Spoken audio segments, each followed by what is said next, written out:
ৰাম নাৰায়ণ ৰাম।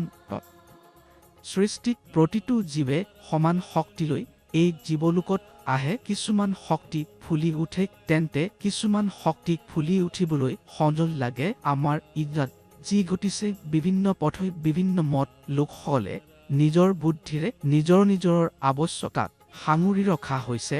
ৰাজা ক'ব, মন্ত্ৰী ক'ব, প্ৰেছিডেণ্ট ক'ব, বৰ্তমানৰ সকলো শাসন পদ্ধতি সমাজক গঠনলৈ নেৰাক সুৰক্ষা সুদৃঢ় কৰাত সুচলাৰ দৃষ্টিকোণৰ পৰা উন্নতিৰ বাবে যি ব্যৱস্থা দৰ্শাইছে, সেয়া আমাৰ বৃহৎ শক্তিৰ এক অনুভৱ যি নিজমত এইটো চলি আছে।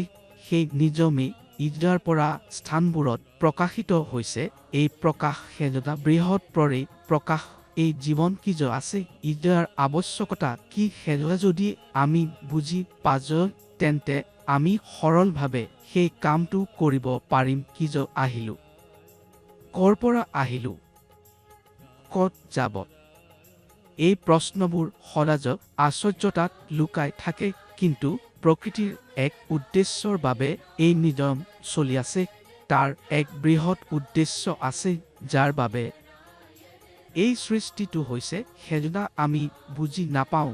এনে নহয় আমি বিভিন্ন ধৰণৰ পৰা কিছু না কিছু বুজি পোৱা গৈছোঁ।